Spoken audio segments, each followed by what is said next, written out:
Is Call of Duty Modern Warfare 2 about to kill Battlefield 2042? I can't tell you how many times I've seen this comment or tweet or Reddit post talking about the doom of Battlefield at the hands of Call of Duty. Whether it's this year, last year, or any time of the past 10 years. People were even saying that 2042 was gonna kill COD back when the reveal trailer dropped, and obviously that didn't happen. Now, rarely is this discussion held in a realistic, rational, data-driven manner. It's often anecdotal personal experiences and/or frustrations that take over the comments, leaving us with a conversation that looks a lot like children fighting about whose toy is better. But is this discussion childish to begin with? In some senses, yes, as it often amounts to arguing over what video game is better than another video game, and why should it really matter if you like something more than another thing, just play what you like at the end of the day. However, approaching this topic from a more objective view, the two franchises do affect each other and could have significant impacts on the active player base and even developmental budgets of their competitors' next title, which is definitely a concern for gamers who like a franchise and want it to be playable for as long as possible. So it's not to say that this discussion doesn't warrant any sort of deeper dive. Now, when it comes to data to try and analyze the situation, unfortunately both EA and Activision keep their concurrent player counts relatively well hidden. Steam charts collect some data and that can shed a little bit of light on the situation, but for people expecting, say, Battlefield player counts to drop off a cliff because of COD's launch, well, this simply isn't the case, nor was I expecting it to be. This is where personal and anecdotal examples can help us paint a more realistic picture of what's actually happening. Now, COD and Battlefield share so many similarities, especially when viewed from the outsider perspective. It can easily seem like an apples-to-apples comparison of one modern shooter versus another modern shooter. But in reality, it's like comparing football to soccer. American football, that is. Both sports are played on a grassy field, both have balls, both require you to take the ball to your opponent's side of the field and score points. Practically the same game, right? Obviously, they're entirely different sports that require a completely different set of skills and strategies, and COD and Battlefield kind of have a similar relationship. The lightning-fast TTK in Call of Duty Modern Warfare 2, which seems to be getting quicker as more metas and unlocks are found, creates a very different engagement relationship between players.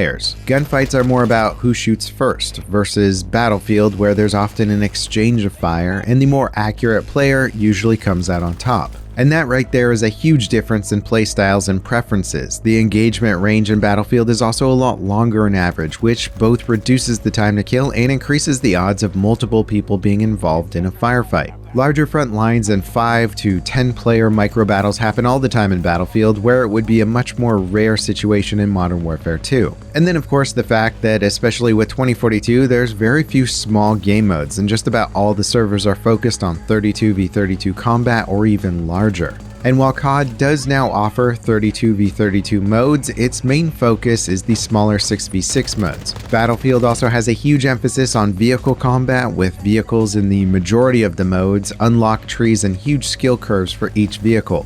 Call of Duty does have vehicles in some of the bigger modes, but they're much more arcadey to control and really don't offer too much in the way of a skill curve. You can even look at stuff like the heads-up display, where Battlefield seems like it's trying to give you pertinent information in a more realistic battle scenario, and COD feels a little bit more like an action movie with tons of audio callouts and killstreak notifications. And of course, I think one of the main major differences between the two franchises, one that I think lots of people point out, is that Battlefield has always had a much bigger emphasis on teamwork.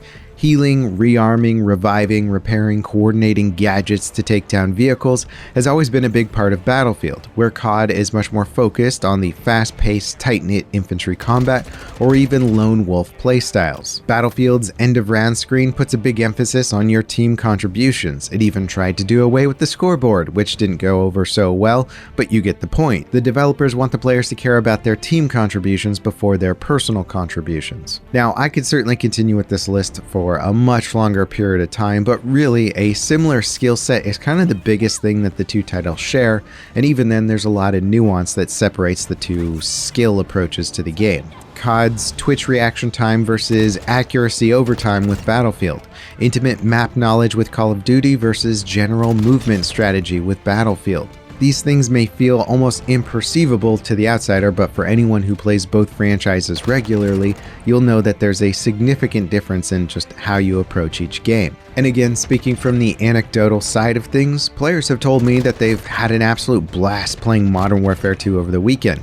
But when they booted up 2042 again, the difference in the two games really gave them a renewed appreciation for Battlefield 2042. Despite its problems, it offers a completely different experience that just COD isn't delivering, nor is it trying to deliver. And I think most players would agree that a world with both great Battlefield games and great Call of Duty games is the best possible scenario for everyone. I don't want Battlefield to devastate COD, and I don't want COD to suck away Battlefield's players, and neither should fans of either franchise. The healthy competition of the two franchises means that players should receive a better product from both sides, of course, excluding massive development debacles like 2042. Both franchises are trying to produce a better product than their competition. The problems, of course, can occur when executives who don't really understand the nuances between the two games try to poorly copy ideas from each other that just don't really fit well into their overall design, and we've certainly seen that from both franchises over the years. Now, I think it's far more likely if one franchise ultimately does fail, it'll have far less to do with the competition of the other versus its own failings. And if something like that did happen, say if EA canceled Battlefield, well, a large percentage of those players probably wouldn't flock over to Call of Duty. I've seen a lot of players that abandoned 2042 get into milsim shooters, or even go back to past Battlefield games like Battlefield 5.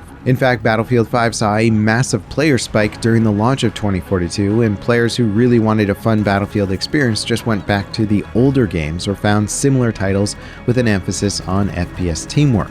Now, is this video gonna settle the debate of whether or not one game is going to kill the other?